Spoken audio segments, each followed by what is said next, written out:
Hello भाइयों, कैसे हो? आई होप अच्छे होगे आप सभी। कल संडे को जो आरडब्ल्यू पर दिल्ली पुलिस का मॉक टेस्ट आया था, उसमें 15 क्वेश्चन मैथ के भी थे। इस वीडियो में उनका सॉल्यूशन बताऊंगा, तो भाई इस वीडियो को अंत तक देखना। अगर वीडियो अच्छी लगे तो लाइक और नए हो तो सब्सक्राइब कर देना। तो चलिए वीडियो शुरू करते हैं। पहला क्वेश्चन इस प्रकार है, जब 19 की पावर 19 प्लस 20 को 18 से विभाजित किया जाए तो शेषफल ज्ञात करें। तो भाई इसमें रिमाइंडर थ्योरम लगेगी। इस क्वेश्चन को ध्यान से देखना। क्वेश्चन कह रहा है कि 19 की पावर 19 प्लस 20 डिवाइड करना 18 से, बताना कि इसमें शेषफल क्या आएगा। इस तरह के क्वेश्चन को सॉल्व करने के लिए पहले इस 19 को 18 से डिवाइड करते हैं।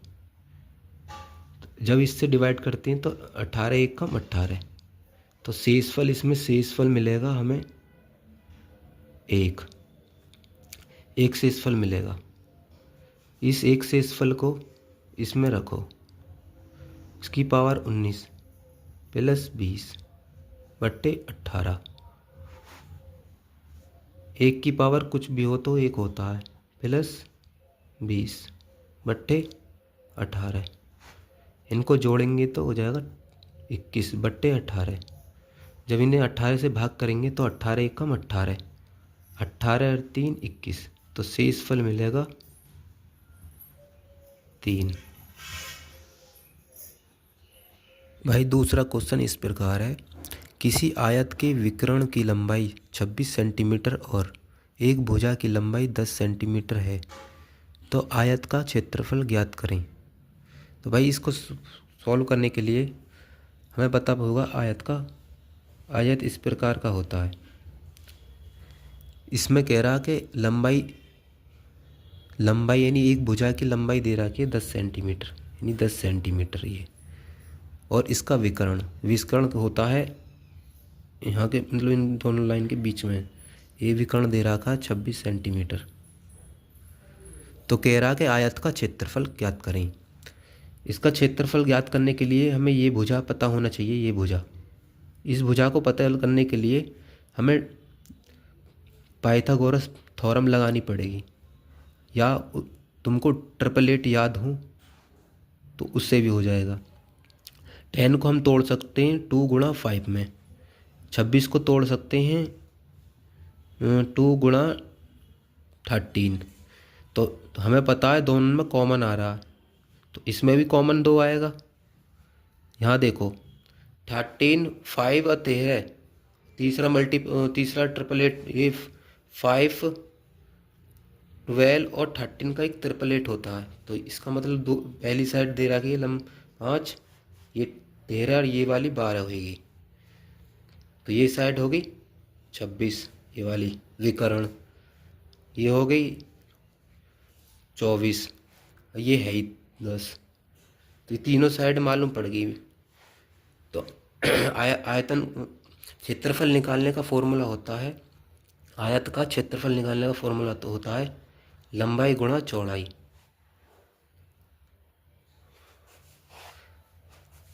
लंबाई हमारा दे रखी है 10 सेंटीमीटर, चौड़ाई दे रखी है 24 सेंटीमीटर। तो इनकी गुणा करेंगे 240 सेंटीमीटर। ये आपका आंसर होगा।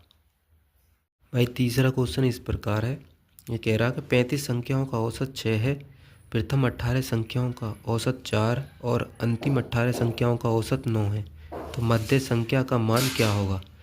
तो भाई देखो ध्यान से, ये कह रहा है कि 35 संख्या का मान दे रहा था, 35 संख्या का औसत दे रहा था 6। इसका योग क्या होगा 35 गुणा 6, तो 6 पंजे 30 की 0 हासिल 3, 6 3 18 और 3 21। इसका योग आगा 35 संख्या का योग आ 210। तो कह रहा अगली यानी प्रथम 18 संख्या, प्रथम 18 संख्याओं का औसत दे रखा 4, तो इसका योग क्या होगा 18 गुणा 4 बराबर 18 चौक 72। ये कह रहा का अंतिम 18 संख्याओं का औसत दे रखा 9, तो अंतिम 18 संख्याओं का योग कितना होगा? 18 गुणा 9, 9 अट्ठे 72 को 2 हासिल 7, 9 एकम 9 और 9 और 7 16। तो अंतिम 18 संख्याओं का योग आएगा 160। तो पूरी दोनों मिला के कितनी हो गई है? 18 18 36। 36 संख्याओं का योग दे दिया। जोड़ लो इन्हें, इन दोनों को जोड़ो।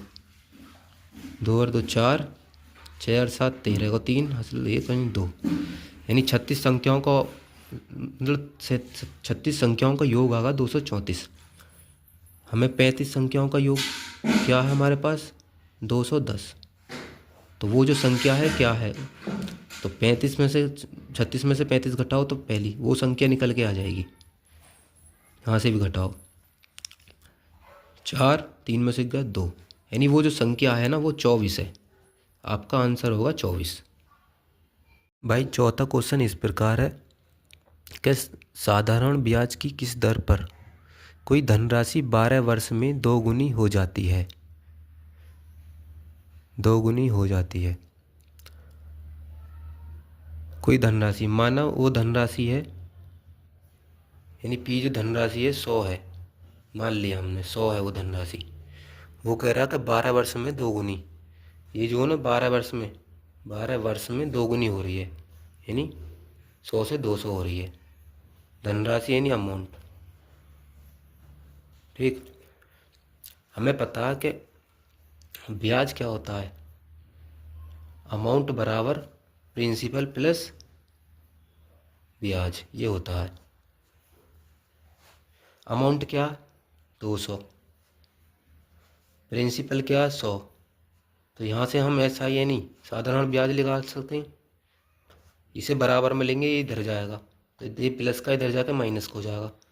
200 माइनस 100 यानी 100, हमारा ब्याज आएगा 100। हमें पता है कि साधारण ब्याज का फॉर्मूला होता है PRT। P मतलब प्रिंसिपल, मूलधन, दर और समय बटे 100, ये फॉर्मूला होता है।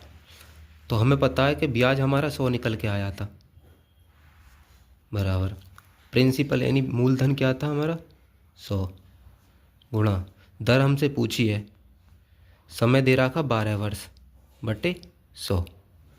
ये 100 से 100 कट गया, 4 से काटो, 4 तिया 12 और 4 से ये 25 बार बिलर हो रहा। तो यहाँ से क्या होगा? इधर 25 बच्चा बराबर R गुणा 3, यहाँ से ये गुणा में इधर जाके भाग में हो जाएगा, तो रेट आ जाएगा 25/3%। और सॉल्व करना हो तो 3 से काट लो, 3 अट्ठे 24, 24 और 1 25/3%, ये इसकी दर होगी रेट। पांचवा क्वेश्चन इस प्रकार है, गिरी ने एक पुरानी मशीन को 2000 में खरीदा और उसकी मरम्मत में 500 रुपये खर्च किए, फिर उसने उसे 4000 में बेच दिया, उसे कितने प्रतिशत का लाभ हुआ? हमें पता है कि उसने खरीदी ही मशीन 2000 रुपये में, लेकिन उसने 500 रुपये और इसमें मतलब खर्च किए, तो 500 रुपये और खर्च कर दिए। तो अब जो इसका CP होगा 2500 होगा। ठीक है, नया CP है ये, जो उसने 500 रुपये मशीन में और लगा दिए। अब ये कह रहा कि फिर उसे 4000 में बेच दिया। 2500 रुपये में मतलब अब इसकी 2500 रुपये CP हो चुका है, उसने 4000 में बेच दिया, यानी SP देखा रखा 4000। तो इसे लाभ कितने का हुआ? लाभ निकालने के लिए होता है SP माइनस CP। SP में से CP को घटाओ तो ये हो जाएगा 0.005 1, यानी 1500 रुपये का इसे लाभ होगा। प्रॉफिट 1500 रुपये का हुआ। हमें पता परसेंटेज निकालने के लिए लाभ बटे CP गुणा 100। तो लाभ हमें 1500 आया था और CP क्या है 2500, जो नया CP आया था हमारा, गुणा 100। इसे काटो, 25 से कटेगा 25 सिक्का 150, इसका मतलब 60%। इसका आंसर होगा 60%। भाई छठा क्वेश्चन इस प्रकार है, किसी कार्य के 60% भाग को 6 दिन में पूरा कर सकता है और बी उसी कार्य को 15 दिन में पूरा कर सकता है। वे 3 दिन तक एक साथ मिलकर कार्य करें तो शेष कार्य को अकेले सी द्वारा 12 दिन में पूरा किया जाता है। अकेले सी इस कार्य के 1/8 भाग को कितने दिनों में पूरा करेगा। तो भाई देखो, ये कह रहा था ए किसी कार्य के 60% भाग को 6 दिन में करता है, यानी कि पूरा काम 60/100 6 दिन में। तो यहाँ से 20 तिया 60, 20 पंजे 100, 3 से 3 एकम 3, 3 दूनी 6, तो ये हो जाएगा, यानी ए पूरा काम 5 दूनी 10 दिन में पूरा करेगा। और ये करा कि बी उसी कार्य को 15 दिन में पूरा करेगा। तो टोटल वर्क कैसे निकाले, इन दोनों का एलसीएम क्या आएगा, 10 और 15 का एलसीएम आएगा 30। यहाँ से इनकी एफिशिएंसी कैसे निकालेंगे, एफिशिएंसी निकालने के लिए कुल दिन से यानी कुल वर्क में डिवाइड देंगे, यानी 10 से डिवाइड देंगे 30 में तो 3 बार जाएगा 3, यानी इसकी एफिशिएंसी आ गई। वो एक दिन में 3 यूनिट कार्य करेगा और बी करेगा 2 यूनिट कार्य। फिर ये ना क्वेश्चन ने पूछा गया कि वे यानी ए और बी मिलकर 3 दिन तक एक साथ मिलकर कार्य करते हैं, यानी ए प्लस बी दोनों मिलकर 3 दिन तक कार्य करते हैं, तो कितना काम कर लिया होगा। वो एक दिन में 3 यूनिट करता है ए और बी करता है 2 यूनिट, तो 3 और 2 5, 5 गुणा 3 यानी 15। वो 15 काम कर चुके होंगे ए और बी मिलकर, तो यहाँ से 15 में घटा दो तो शेष कार्य निकल के आ जाएगा, यानी शेष कार्य बचा अभी, शेष कार्य बचा हुआ अभी 15। आगे कह रहा है कि सी मतलब ये कह रहा कि शेष कार्य को अकेले सी द्वारा 12 दिन में पूरा किया जाता है, यानी सी इसे 12 दिन में पूरा कर सकता है, यानी कि 15 काम को सी जो 12 दिन में पूरा कर सकता है। तो एक दिन में कितना यूनिट करेगा, यहाँ से निकाल लो, तो एक दिन में 12 इधर आ जाएगा, तो ये हो जाएगा 15/12। ये आ गया एक दिन का कार्य सी की एफिशिएंसी मिल गई एक दिन के कार्य पर, ठीक है। और अब ये कह रहा था शेष कार्य को ये इतने दिन में, मतलब शेष कार्य को 12 दिन में पूरा कर सकता है। अब ये क्वेश्चन कह रहा कि पूरा मतलब पूरे कार्य का 1/8 भाग कितने दिन में करेगा। हमें मालूम है कि समय बराबर होता है टोटल कार्य बट्टे क्षमता। तो कार्य टोटल कितना है 30, ये कह रहा है पूरे कार्य का 1/8 भाग, पूरा कार्य 30 है, पूरे कार्य का 1/8 भाग, ठीक है।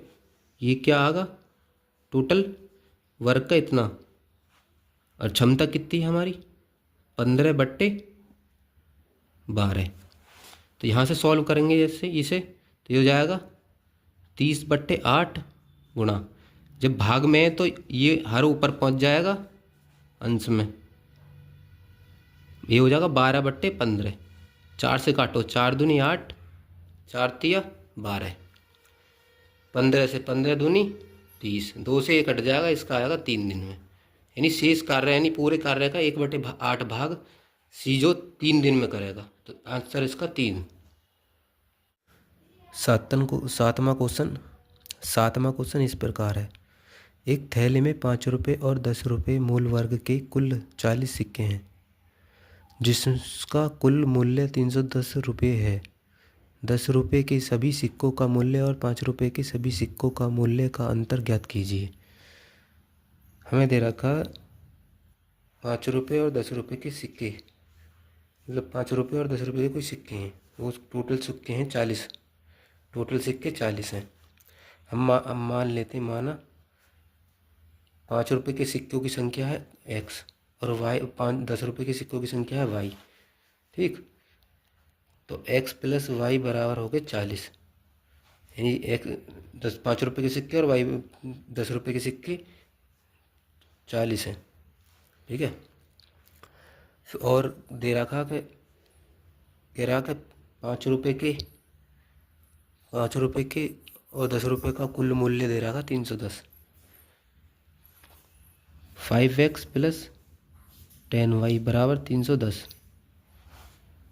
तो यहाँ से अगर 5 कॉमन ले में तो ये हो जाएगा x प्लस 2y बटे 310।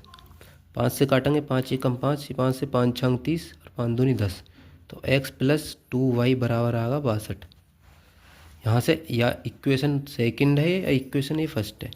यहाँ से सॉल्व करके फर्स्ट इन दोनों समीकरण को सॉल्व करके यहाँ से y का यानी y का मान निकालो, यानी y मतलब सिक्कों की संख्या निकालो। तो या मैं इस समीकरण में इस समीकरण से घटाएंगे तो क्या आ जाएगा, x कट जाएगा, ये हो जाएगा y बराबर 62 माइनस 40। ठीक है, तो यहाँ से घटाओ, ये हो जाएगा 22, यानी y बराबर 62, यानी 10 रुपये के सिक्कों की संख्या आ गई 22। तो कुल थी 40। ठीक, कुल कितने सिक्के थे, 40 थे, उसमें से 10 रुपये के सिक्के थे 22।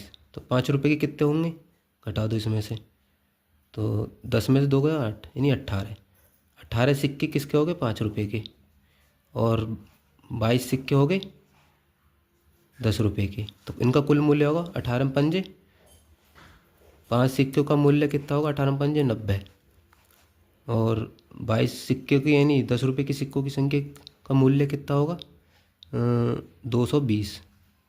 ठीक है, इनका अंतर पूछा, इन दोनों का अंतर पूछा, तो कितना, 90 में से 210 गए तो 0, 12 में से 9 गए तो 3 1, यानी 130।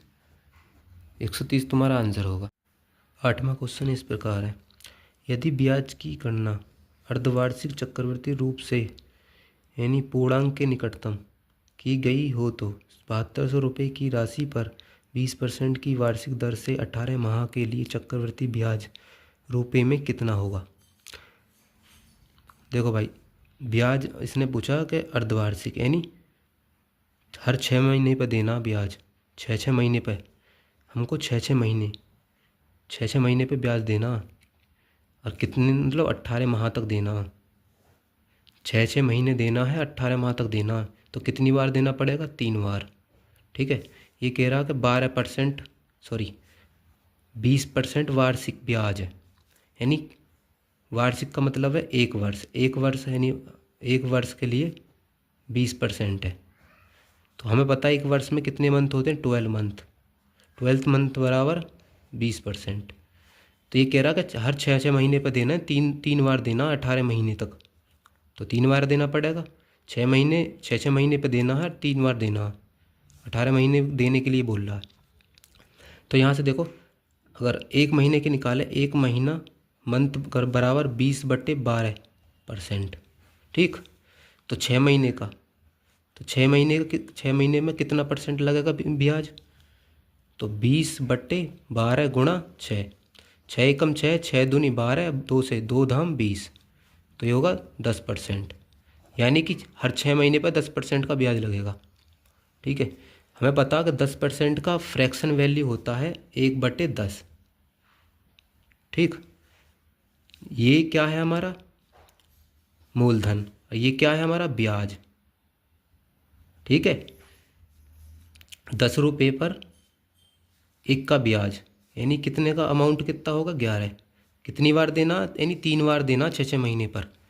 तो पहले दे दिया 1 महीना मतलब फर्स्ट बार, फिर सेकंड बार 10 से 11, फिर थर्ड बार 10 से 11।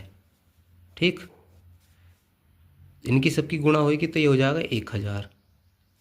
इनकी सबकी गुणा होगी तो यानी कि 11 का क्यूब क्या होता है, 1331। ठीक, वो पूछा कि चक्रवर्ती ब्याज क्या होगा। ब्याज कितना दिख रहा है हमें, 331, यानी 331 यूनिट ब्याज हमें निकालना है। तो हमें पता है 1000 यूनिट का मान दे रहा है 7200 रुपये। यहाँ से 1 यूनिट का मान निकालो, तो 1 यूनिट का मान आएगा 7.2। ठीक है, तो एक 331 यूनिट का मान कितना होगा? 331 यूनिट का मान 7.2 गुणा करो 331 में 72 की गुणा,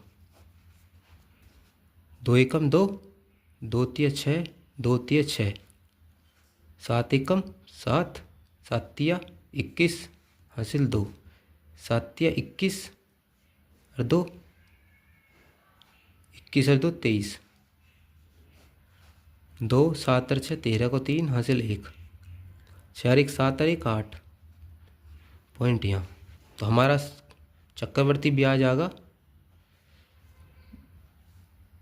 2383.2 और हमें पूर्णांक तक पूछा गया, बस इतना निकालना। तो 20 है। यदि इन दोनों संख्याओं का योग 55 है तो इनके व्युत्क्रम का योगफल ज्ञात कीजिए। मान लेते हैं कि दो संख्या a और b हैं।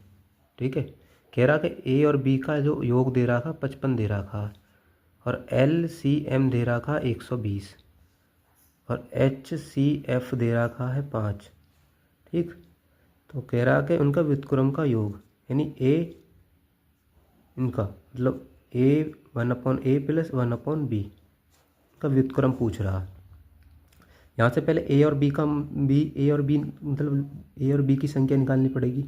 इसे निकालने के लिए हमें पता है कि पहली संख्या गुणा दूसरी संख्या बराबर होता है LCM गुणा HCF।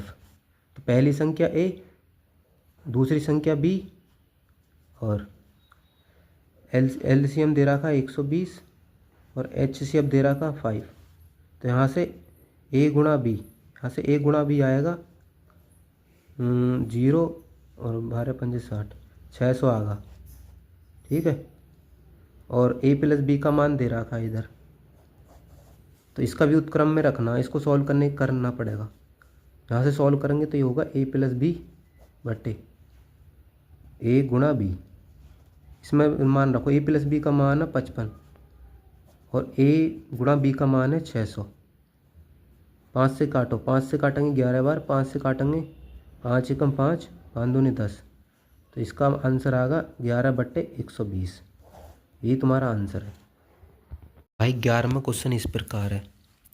4 मित्र दे रखे हैं A, B, C और D ने किसी व्यवसाय में क्रम से 3, 7, 9 और 13 के अनुपात में निवेश किया है। यदि C के लाभ का हिस्सा 8910 रुपये है तो A और B के कुल लाभ का हिस्सा कितना है? इसे करने के लिए भाई एक सूत्र होता है, लाभ बराबर होता है पूंजी गुणा समय। जब क्वेश्चन में समय नहीं दिया हो तो जो लाभ का रेशो होएगा ना वही पूंजी का रेशो होगा, जो पूंजी का रेशो होगा वही लाभ का रेशो होगा। इसे करने के लिए हमें दे रखे हैं 4 मित्र हैं A, B, C और D। ये कह रहा कि इन्होंने किसी व्यवसाय में क्रम से 3:7:9:13 के अनुपात में निवेश किया है। मतलब पूंजी का रेशो दे रखा, पूंजी का रेशो दे रखा। जब मैं कह रहा कि जब समय का जिगर ना हो सवाल में तो जो रेशो पूंजी का होता है वही रेशो लाभ का होता है। तो लाभ का रेशो होगा यही 3:7:9:13। जो पूंजी का रेशो होगा वही लाभ का रेशो होगा।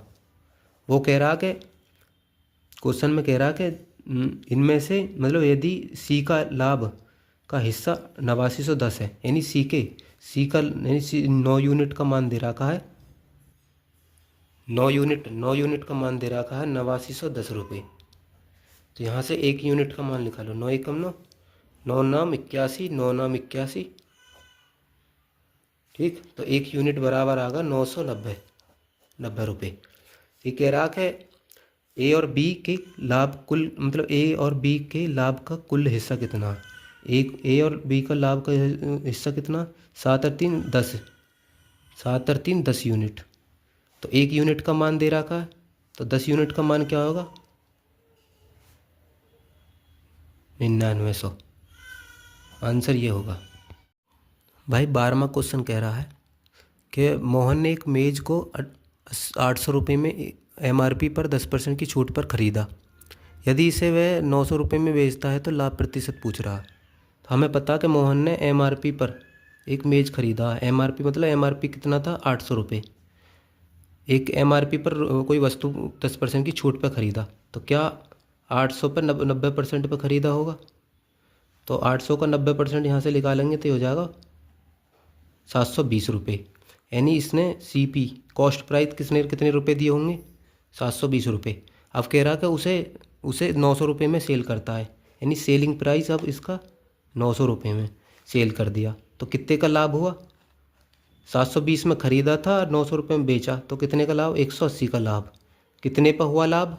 720 पे। तो ये कह रहा है 100 पे कितना होगा, इसका परसेंट निकालो। 0 से 0 कट गया, 18 चौक 72, 4 से काटेंगे 100 को 25 बार, तो इसका आ जाएगा 25%। ये आपका करेक्ट आंसर है। 13वां क्वेश्चन इस प्रकार है कि कह रहा कि 4 सेंटीमीटर त्रिज्या वाले एक गोले को पिघलाकर 2 सेंटीमीटर त्रिज्या वाले छोटे छोटे दो गोले बनाए जाते हैं। ऐसे कितने गोले बनाए जा सकते हैं? ठीक है, कोई बड़ा गोला है, ठीक है, उसकी त्रिज्या है 4 सेंटीमीटर, और एक कोई छोटे छोटे गोले, मतलब इतने कितने गोले बनाए जा सकते हैं जिसके 2 सेंटीमीटर त्रिज्या हो। हमें पता गोले का क्षेत्रफल होता है, गोले का क्षेत्रफल होता है 4/3 पाई आर क्यूब।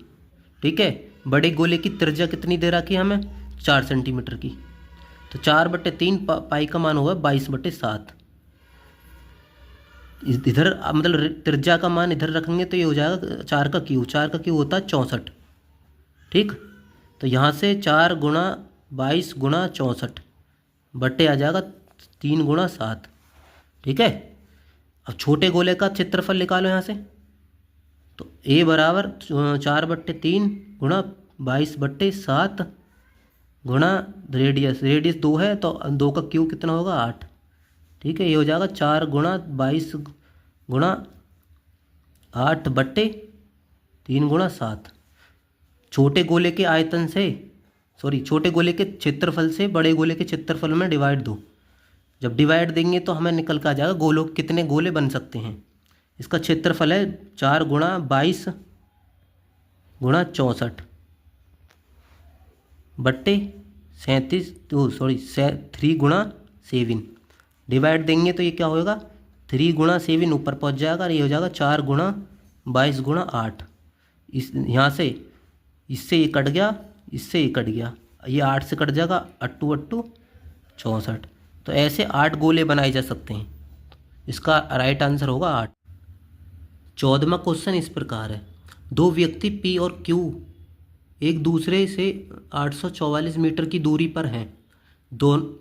वे दोनों क्रम से 12 मीटर प्रति सेकंड और 8 मीटर प्रति सेकंड की चाल से समान दिशा में साइकिल चलाना शुरू करते हैं। कितने समय में P Q को ओवरटेक करेगा?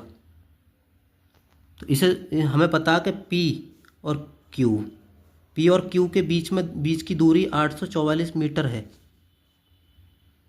ठीक है, P चल रहा 12 मीटर प्रति सेकंड की चाल से और Q चल रहा है 8 मीटर प्रति सेकंड की चाल से, और हमें समय निकालना, तो समय बराबर हो गए है दूरी बट्टे चाल। ठीक है, दूरी दे रखी है 844 मीटर, और समय सापेक्ष चाल का फॉर्मूला होता है, अगर जो कोई एक ही दिशा में चल रहा तो घट जाती हैं आपस में, 12 माइनस 8, ये हो जाएगा 4 मीटर प्रति सेकंड। ठीक है, तो ये हो जाएगा 4 मीटर प्रति सेकंड। मीटर से मीटर को कट जाएगा, 4 से कट जाएगा, 4 दूनी 8, 4 एकम 4, 4 एकम 4, तो 211 सेकंड। यानी 211 सेकंड में P Q को इतनी सेकंड में ओवरटेक कर देगा। हमें इसे मिनट में बदलना, तो मिनट में बदलने के लिए 211 में 60 से डिवाइड करेंगे, ये हो जाएगा 60 तिया 180, 60 तिया 180, 180 31/60, ठीक है, मिनट। तो 3 मिनट पूरा पूरा, इसको सेकंड में बदलो। 31/60 गुणा 60, 60 से 60 कट जाएगा, ये हो जाएगा 3 मिनट 31 सेकंड। इतने टाइम में वो पी क्यू को ओवरटेक कर देगा। भाई 15वां क्वेश्चन इस प्रकार है। बोला कि एक व्यक्ति अपनी मासिक आय का 40% खर्च करता है और व्यक्ति की मासिक आय में 15% की वृद्धि होती है और उसके व्यय में 22% की कमी होती है। उसकी बचत में लगभग प्रतिशत वृद्धि कितनी होगी?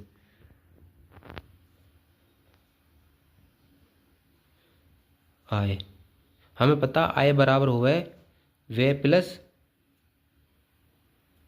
बचत। आय बराबर हुआ है व्यय प्लस बचत। ठीक है, मान लो आय हमारी कितनी है 100 रुपये। ठीक है, वो 40%, 100 का 40% यानी 40% खर्च करता है, तो बचाता कितना होएगा 60। 40 खर्च करता है तो बचाता है 60। ठीक है, उसकी आय में 15% की वृद्धि होती है, तो उसकी पहले आय कितनी थी 100, अब 15% की वृद्धि होगी तो कितना होगा 115%, यानी 115 रुपये होगी। अब कह रहा कि उसके व्यय में 22% की कमी आती है।